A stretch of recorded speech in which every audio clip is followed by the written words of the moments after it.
केवल नर्मदेश्वर शिवलिंग ऐसा होता है जिसके ऊपर चढ़ी हुई वस्तु का हम पान कर सकते हैं, पर सारे पूरे भारत की भूमि पर, पूरे विश्व में तो नर्मदेश्वर शिवलिंग नहीं होंगे ना।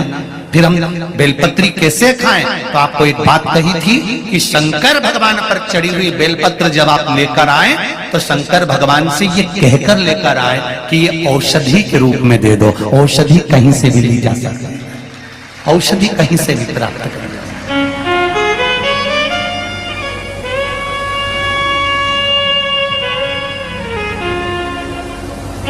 उस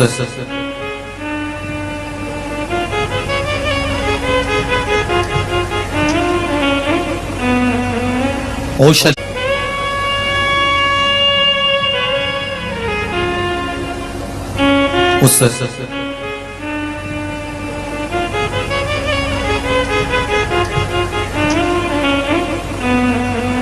औषधि को कहीं से भी प्राप्त किया जा सकता है। कैसे? जैसे भोजन में 3 दोष होते हैं। कितने दोष होते हैं? 3। जिसके घर में पुरानी माताएं हैं, बुजुर्ग माताएं हैं, और बुजुर्ग अगर पुरुष हैं, बूढ़ी माताएं हैं, तो वो जानती हैं। पहले मट्टी का रसोई घर होता था, मट्टी का चूल्हा होता था, एक इतनी बड़ी एल्युमिनियम की भगोनी होती थी, उसमें पोता पड़ा हुआ होता था, एक कपड़ा पड़ा हुआ होता था। जब भोजन बन जाता था तब कपड़े को भिगोकर पूरे चौके पर उसको फेर दिया जाता था। बोलो रीजी जी सही है कि गलत है? जो पुरानी माताएं वो जानती हैं।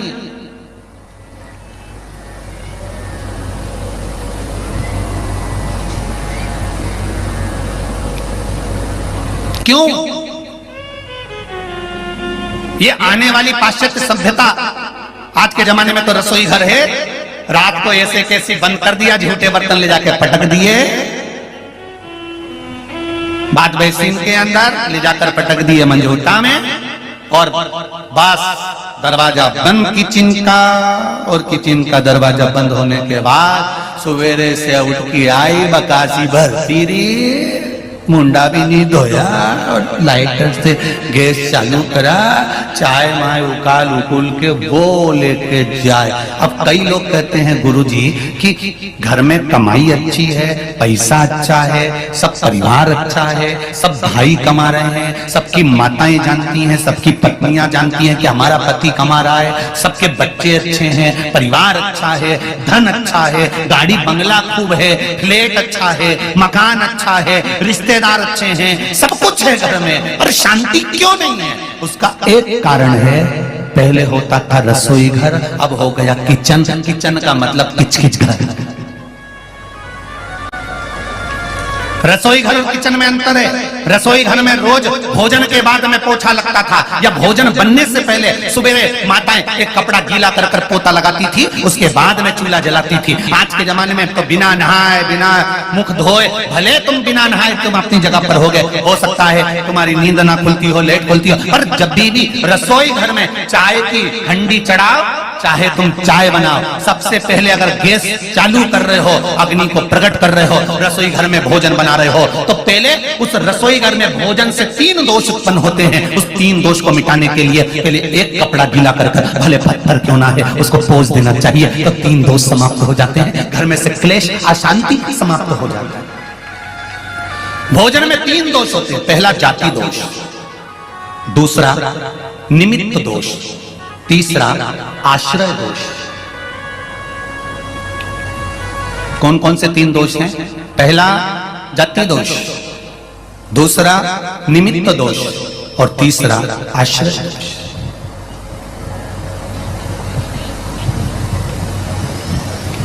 मतलब रसोई घर में जो तुमने भोजन निर्माण करा है, उसमें अगर कुछ गलत चीज बन गई है, कोई प्याज लहसुन का भोजन बन गया, या कोई आदि मांसाहार से जुड़ा हुआ भोजन बन गया है, तो वो दोष ना रहे।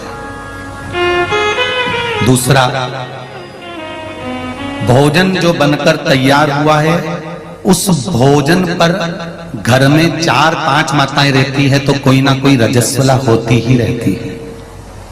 किसी ना किसी को रजो धर्म तो रहता है, कोई का कभी रजो धर्म आता है, कोई का कभी रजस्वला धर्म आता है, किसी का कभी रजस्वला धर्म आता है। तो भोजन जो बनकर रखा हुआ है या भोजन बन रहा होता है, उस भोजन पर रजो धर्म धारण करने वाली स्त्री की अगर दृष्टि पड़ रही है या उसका कोई हाथ लग गया है उस भोजन बनते हुए वस्तु में, तो उसका दोष समाप्त हो जाए। तो दूसरे नंबर पर आता है निमित्त दोष, और तीसरा दोष आता है आश्रय दोष।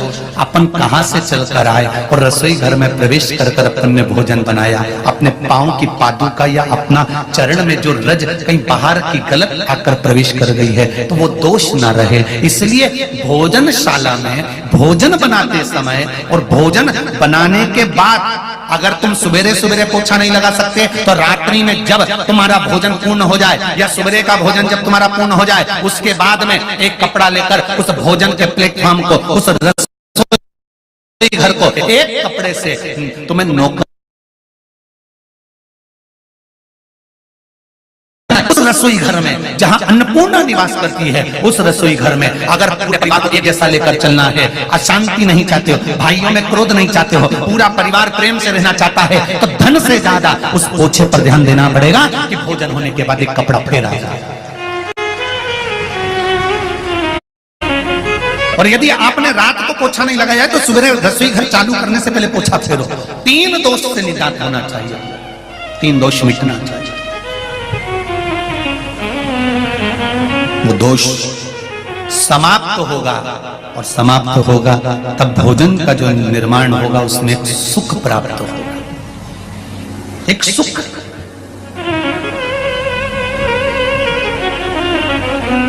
और भोजन बनाते समय आपका चित्त वृत्ति मन तीनों भगवान के उस भोजन भाग में होना चाहिए। हिटलर की एक बात याद रख लो, हिटलर की किताब पढ़ना, उसमें मिलेगा आपको हिटलर जिस देश पर आक्रमण करता था, जिस प्रदेश पर आक्रमण करता था, हिटलर जिस देश पर आक्रमण करने वाला होता था पहले अपने गुप्तचरों को भेजता था, पता कर आओ कि उस देश में जिसमें मैं आक्रमण कर रहा हूं वहां के लोग बैठते हैं तो झुककर बैठते हैं कि तनकर बैठते हैं। हिटलर अपने गुप्तचरों को भेजता था केवल उस देश में देखने के लिए कि झुककर बैठते हैं कि तनकर बैठते हैं, साधारण बैठते हैं कि दीवार से टिक कर बैठते हैं। केवल हिटलर ये पता करता था और हिटलर के गुप्तचर जाते थे और जिस देश में देखकर आते थे कि वहां के लोग तनकर बैठे हुए हैं, हिटलर उस देश में कभी आक्रमण नहीं करता था। हिटलर उस देश में आक्रमण करता था जहां के लोग जब बैठते हैं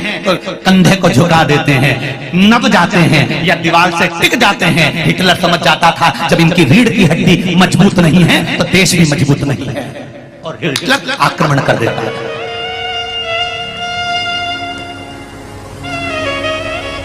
हिटलर उस देश पर आक्रमण कर देता जिसकी रीढ़ की हड्डी मजबूत नहीं। इसलिए हमारा शास्त्र कहता है, हमारा योग आश्रम कहता है, हमारा पतंजलि कहता है, हमारा योग कहता है, हमारे वेद और हमारे शास्त्र कहते हैं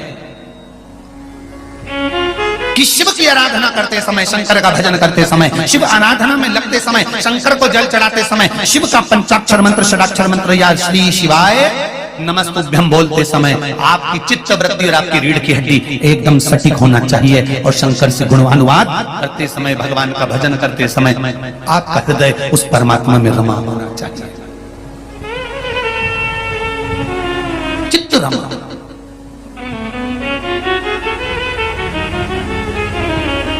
मजबूत करो अपने भजन को। ओम नमः शिवाय, ओम नमः शिवाय, ओम नमः शिवाय।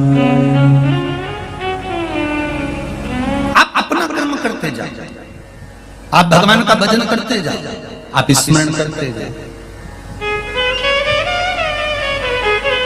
आगे उसकी मर्जी, वो क्या देता है महाराज उसको मालूम है।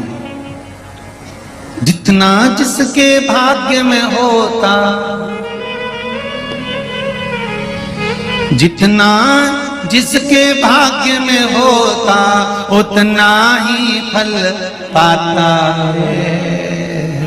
मेरे भोले के दरबार में सबका खाता है। शिव लहरी के दरबार में सबका खाता है, सबका खाता है। मेरे बाबा के दरबार में सबका खाता है। महादेव है। भगवान शिव की कथा कहती है आप अपना कर्म करते जाइए, फल देना मेरे शिव के हाथ में है, मेरे ठाकुर के, मेरे राम के, मेरे कृष्ण के। जिसके पास पहुंचकर श्राप भी फलीभूत हो जाए, कुछ अच्छा कर जाए, तो समझ लो वो साधारण नहीं हो सकता। श्री शिवाय नमस्तु, श्री शिवाय नमस्तु, श्री शिवाय नमस्तु, श्री शिवाय नमस्तु, श्री शिवाय नमस्तु। शंभो शरणे मांगू घड़ी रे दुख काटो, दया करी दर्शन। शिव कथा कह रही है महाराज। आप चित्त वृत्ति से जो भगवान का भजन करते हो उसका